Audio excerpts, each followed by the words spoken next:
السلام علیکم، آداب ناظرین۔ آج جمعہ ہے، اکتوبر کی 10، ربیع الثانی کی 15 اور اسوج کی 24 تاریخ۔ پیش خدمت ہیں آج کی اہم سرخیاں۔ مرکزی وزیر داخلہ امت شاہ کی زیر صدارت جموں کشمیر کے سیکورٹی صورتحال پر اعلیٰ سطحی میٹنگ میں لیفٹیننٹ گورنر منوج سنہا اور اعلیٰ سیکورٹی حکام کی شرکت۔ پونچھ، راجوری اور پیر پنچال خطے کی صورتحال پر تفصیلی جائزہ۔ دہشت گردی کے خلاف زیرو ٹالرنس پالیسی پر سختی سے عمل کرنے کی ہدایت۔ ترقیاتی منصوبوں اور سیاحت کے فروغ پر بھی ہوئی گفتگو۔ اپریل کے مہینہ میں پہلگام حملے کے بعد آپریشنز میں تیزی لانے کا فیصلہ۔ بانی جامعہ ضیاء العلوم پونچھ حضرت مولانا غلام قادر صاحب کو تعلیمی و سماجی خدمات کے اعتراف میں لائف ٹائم اچیومنٹ ایوارڈ سے نوازا گیا۔ سری نگر میں federation of all private schools of India کی تقریب میں ممتاز اسلامی اسکالر اور بانی جامعہ ضیاء العلوم پونچھ کو تاریخی خدمات پر اعزاز سے نوازے جانے پر مولانا سعید احمد حبیب نے کیا فیڈریشن کا شکریہ۔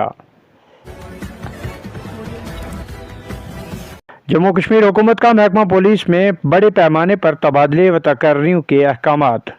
متعدد اعلیٰ افسران کے عہدوں پر رد و بدل۔ عبدالغنی میر کمانڈنٹ جنرل ہوم گارڈز مقرر۔ دیگر کے اضلاع میں ایس ایس پی سطح پر تبادلے۔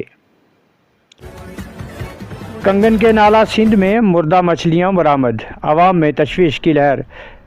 چک اخالہ کنگن میں درجنوں مردہ مچھلیاں تیرتی ملیں، آلودگی کا شبہ۔ مقامی لوگ آبی ماحولیاتی اداروں سے فوری کارروائی کا کر رہے ہیں مطالبہ۔ ضلع پونچھ کے مینڈر اڑی میں ایک ٹریکٹر حادثہ کا شکار، حادثے کے دوران 4 افراد زخمی ہونے کی اطلاع۔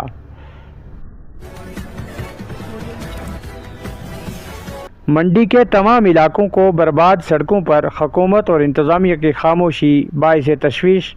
عوام منڈی کے مصائب میں دن بدن اضافہ، وعدے وفا ہونے کے منتظر۔ ایم ایل اے حویلی اور ضلع ترقیاتی کمشنر پونچھ عوام کو سڑک کی خستہ حالی سے نجات دلانے میں اٹھائیں قدم۔ تحصیل منڈی کے ساوجیہ میں محکمہ آئی سی ڈی ایس کی جانب سے پوشن ابھیان کا پروگرام۔ ہر پنچایت کی ہر خاتون تک یہ پوشن کا پیغام پہنچانا ہمارا مقصد، محکمہ کا پیغام۔ کشمیر لائرز فیڈریشن کے عہدیداران 1.9 کروڑ روپے کے what's app stock fraud case میں گرفتار۔